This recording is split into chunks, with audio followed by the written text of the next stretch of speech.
Welcome back to another episode of More Than Okay. We are doing a series on anxiety and separation anxiety. Episode 1, we looked at what anxiety is and what it feels like. Episode 2, we really dug into what was separation anxiety. Episode 3, we are actually going to be giving you a toolkit of things you can do to really help your kids and yourself when it comes to those tricky moments with separation anxiety. And we have Sarah back again, our social worker with lots of experience and wisdom in this area. So it's great to have you back. Thanks for having me again. It's all good. So the intention of this episode is to be really practical. Lots of tips for parents that they can just start using. They don't need any qualifications. They are qualified because they're parents, right? And separation anxiety comes out of good connection. So if you have a good connection, hopefully a lot of the stuff that you'll hear today is just really helpful and can just help your mornings be less stressful. So in episode 1, way back when, we talked about body signals and naming our feelings and establishing where we feel them in our bodies. So how can knowing about these help a child having a tough morning at school drop-off?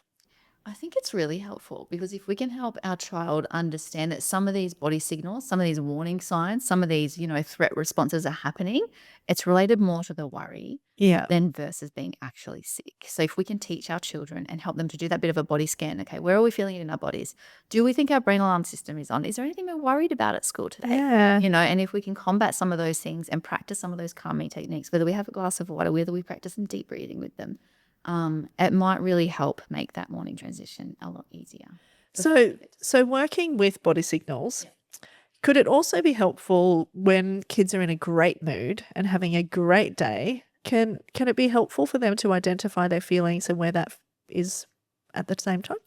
Do you know what I mean? Like instead of looking at all our body signals for negatives, can we do it for positive and get them used to just feeling what's in their bodies? It's actually a fantastic idea. I actually think we could be naming things more. I can see you're really happy to say, like, are you excited about something at school? So actually naming all the positive experiences as well. So we're not only focusing on the times when things are feeling a bit more anxious or worrying. Yeah. Yeah, I like that. What are some tools that we can give to parents that they can start working on today? What would be your top things you would suggest? I think just before I go into a tool for you as parents, just to remember that we talked about in our last episode that children's nervous system are being mirrored by ours. Yes. So I would say for you as a parent, especially if you're a bit more of a worrier or on the anxious type or you're nervous about that morning ahead, given the previous mornings you may have had at school or there's been distress or whatever, I would say practice some of your own breathing techniques. Yeah. What helps your body system? Yeah. And doing whatever you can. So we know about the long breath and we're going to keep talking about that. Yeah. But what else? For some people it might be having a cup of tea and just sitting outside and looking at the birds. That's right. That's just good. Think about what works for you so you can then be sharing that calm confidence. So parents need to be regulated before they begin tackling the separation anxiety. 100%. This is what I hate about parenting. We have to do the work. We have to be Yeah, I know. We have to do what we want our kids to do. If we want our kids to have a tidy room, that we have to have a tidy room. So it's tough, right? My bed is not made this morning, but neither are my kids. And it's that kind of thing. Whereas if that was the expectation that every morning we made our bed, I have to do it. And I have to be the parent there. And so this is that kind of thing too. We actually have to put in that hard work and regulate ourselves and find out where our anxiety sits and sit in those tricky places so that we can help our kids. And that can be really hard to do in most of a morning, right? Yeah. It's full of mornings. I'm a parent too. I've got to get to work and I get the kids to school. But I wonder if it's just taking a pause moment. Even if you think about that. Like how do we as parents take a pause moment and just go, okay, is this me? Do I need to work out through before I talk to my child? Yeah. And I think also something that we've had to learn to be really good at is telling our kids what's happening the next day over dinner the night before. So that could actually be something that helps too, even for ourselves. So this morning I knew that, Mike had to leave at 6:15 to go to Brisbane and Marcus was running and I was out doing some exercise too. We just had to coordinate ourselves but it makes the morning smoother because we all knew where everyone was and what was expected. So little things like that can really help too. Absolutely. Yeah, that night before chat Yeah. can be really helpful. Yeah. For especially little anxious brains. They love knowing. They like to know what's predictable. What's our routine tomorrow, Mum? What will we Yeah. do? So Yeah, that's good. example. Yeah. What about some language that parents can use? What do we need to do as parents? Yeah. So, I mean, sometimes we might say to our kids, "Oh, are you going to be okay?" That can be quite from an anxious response in us, that question. But really, we want to say to them, "You're safe here. Yeah. I'm going to come back and collect you this afternoon." Yeah. And then I guess that predictability. So children do feel safer when they know what will happen. So your example before of a night, but even the morning of can be helpful to share. And even like I know some of the examples of students that we've been working with over the last couple of years really helps if mum or dad says, I'm going to be there. Oh, in a spot. This is our spot. And you stand there in the morning, you say, I will be here at 3:05 in the afternoon. So that just sets kids up to know where to look. Because I know that our avenue can get chaotic in the afternoon. And if they're looking for a car in a different spot every time, that could just be really stressful. So maybe just have a spot. Yeah. Yeah. Yeah, that's been really helpful for some of our people. Yeah, it's been good. What are some oh, this is a good one. And I've actually seen you do this today, actually, some of this stuff. What are some drop-off strategies that parents can use? Yeah, so we can get quite creative with this one. I know we can do things like a secret handshake, like a hug and a high five, a kiss on the hand, blow a little kiss and they catch it from afar, as you walk away, a wave at the window. But I think these rituals really help the brain understand that this transition is safe and it's familiar. Yeah. But yes, and then sometimes they just want one more, which we had this Which we morning. had this morning. Oh, but I already hugged this little one, but they want another one. Okay, so one more hug and then I'm going. So, say one last hug, big squeeze, and then you leave. Yeah, that's good. Now, I've heard you talk lots and lots about this idea that's an invisible string. Yeah. It's not just a Taylor Swift song. Show my. Oh, I didn't know that. Oh, it is. But can you explain what it is and how this can help with separation anxiety?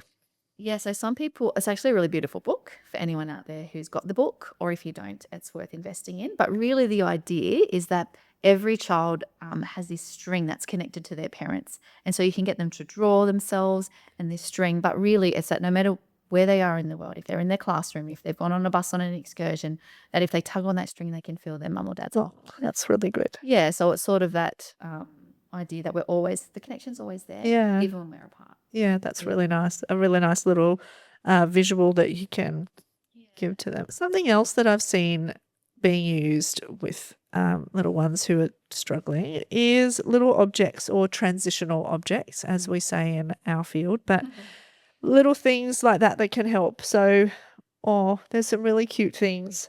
We've got a beautiful mum who crochets and she crochets little things and tucks them in her little girl's pockets. And it's cute. It's been butterflies and hearts and things like that. But are there other things that we can use?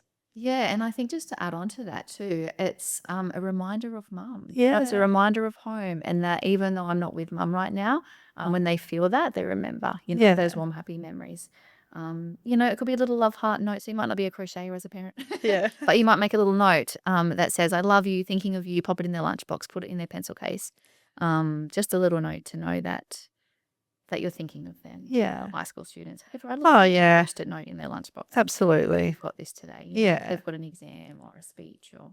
Yeah, that's really nice. And little objects, that hold memory, and that's really cute. Yeah. I should do that more. We've talked a lot about naming our emotions. There's lots of current research about how important it is to name our emotions. So how can this help with separation anxiety? I think naming the feeling can help release it from our body and brain, and it just starts to build that confidence. Okay, sometimes when I say it out loud, it doesn't actually feel as bad as I thought. Or that parent can then pick up and say, I can see you're really worried about this, but you're actually really brave and you've got this, and you did it yesterday and the day before. It just helps that child settle. It helps it, And it could probably be helpful for parents too if your child is naming their feeling. Go, oh, I thought this was angry, but this is sad. Oh, there's a different response to that. Or, oh, you're worried. I thought you were, So it can actually be helpful for the people who are trying to care for the child to actually know what they're feeling. Because otherwise it's guesswork, right? Absolutely. And I think we don't just stop there either. So sometimes we can name that feeling and we can put it out into the open and we can identify that and empathize with our child. Yeah. But we need to hold that boundary. Yeah. So we need to that's say, right. hey, I can see you're really worried right now. I can see you're really sad, but we have to go to school, and this is something that we do and something that you are good at. And I know you've got this and I'm going Yeah. to come back this afternoon. So does that make sense? Like, it Yeah. actually gives us that confidence, or teaches our child, even though they're feeling this way, we as parents are confident that they can do it. Yeah, that's good. Yeah. That's great. So we're going to talk about some negative things. What are some things that parents should not do at drop-off time? Yeah, and I think it comes from a good intention. The Yeah. parents, as parents, we don't always know the right thing to do. Like, we might not have listened to this podcast before or anything for that Yeah. matter. We're just winging it. We didn't even know our child had a problem with separation. And so we might sneak away. They've had a rough morning and Oh, so when they're not looking. you quickly run up. Yeah. Oh, You okay. sneak out the back door, or you go to the side when they're talking to their teacher. We want to avoid long negotiations. We have some great little negotiators out there, don't we? I mean, you've probably got your own personal ones, but there's some great ones in school. Yeah.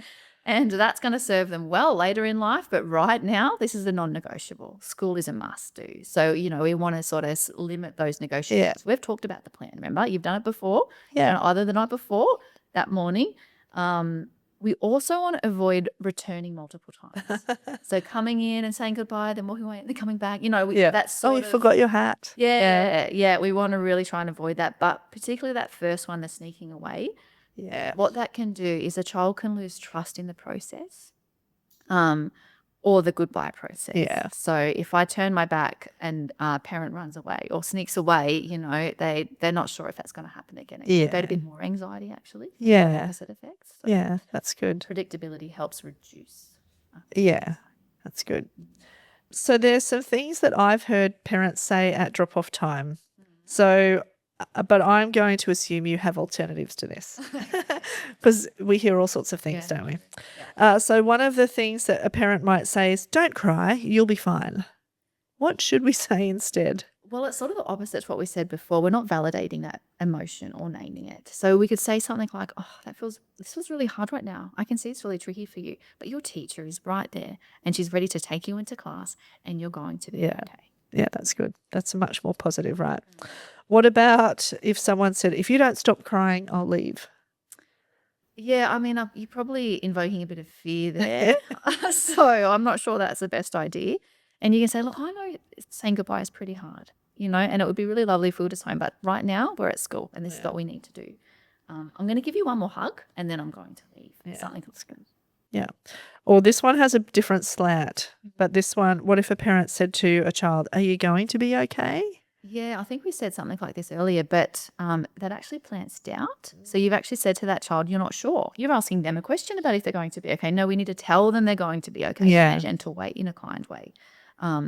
You're safe here. I'll be back this afternoon. You're creating that calm confidence. Yeah. Well, you've got that and you're hoping that they will then pick up on that, their little nervous system. If a parent needs some more support, if their child has separation anxiety, where do they go? Yeah, that's a great question. I think, what would be some of the indicators that they might need that more support? I guess we'd be looking for if that distress lasts a long time after that drop off. So it wasn't just a few minutes, or you were getting the phone call from first aid or school or that. If your child was refusing to go to school regularly, it might mean that some intervention is needed, whether that be through the wellbeing team or just seeking support from your teacher.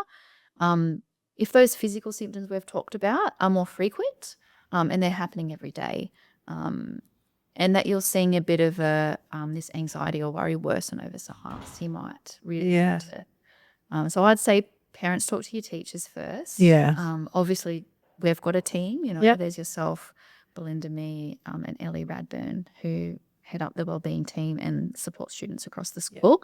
But your teachers can get in touch with you if they need to. And sometimes it might not be that you might want to keep school that safe place, and we might want to seek external support. From psychologists. Yeah. And you did touch on some school anxiety, school refusal, school can't. It's called lots of different things. How does separation anxiety and school refusal link? Is there a link? I think school refusal is probably its own topic in and of itself. Yeah. We'll do a whole session on that. And in fact, we may have already done in previous episodes. But It absolutely is linked. Sometimes we will see school refusal when there is an underlying anxiety. Yeah. So, yeah, Yeah. absolutely. Yeah. That anxiety is just such a kicker. Yeah. So, can you paint us a picture of what a good morning looks like if a child has separation anxiety? Yeah, for sure. I might just read a little story to you. So often we can see children at school drop off struggling with this. A parent might arrive, their child is clinging tightly, crying and saying they don't want them to leave.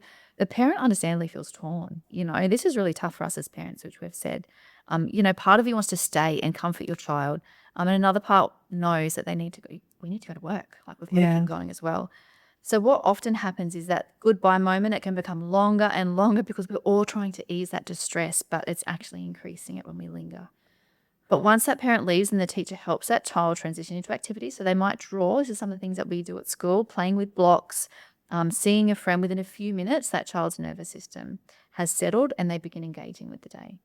And later on in the afternoon when that parent returns, the child runs to them happily, and that's actually an important learning moment for their brain. Yeah. The child experiences, my parent left, I was okay, and they came back. And over time, those repeated experiences help our children build confidence in their separation. Yeah, that's good. That's good. So it's building some neural pathways about what's happening in the day, and that's really important to do. Okay, another Sarah beautiful moment. What is a sound bite that you really would want parents to really get about separation anxiety? Separation anxiety can feel really tough in the moment. So I just want to honor that because it is, and it is tough, but it is a sign of that strong attachment that you have and that you are their safe person. However, we know with calm and predictable goodbyes and supportive adults, most children will gradually build that confidence to separate and thrive. Yeah, that's great. Well, that wraps up our series on anxiety and separation anxiety, where we've talked about what is anxiety, what is separation anxiety, and a whole toolbox of things that we can dig into to help our children who might be having some anxiousness around separation. So thank you to Sarah for coming in for our 3 episodes. It's been great to have you here. I'm sure you'll see us again talking about other topics that we're seeing coming up in our school, which means probably in other schools too. Our hope here at More Than Okay is that these episodes empower you and help you to really lean into your family, learn more about them, more about yourselves, and that everyone can be more than okay.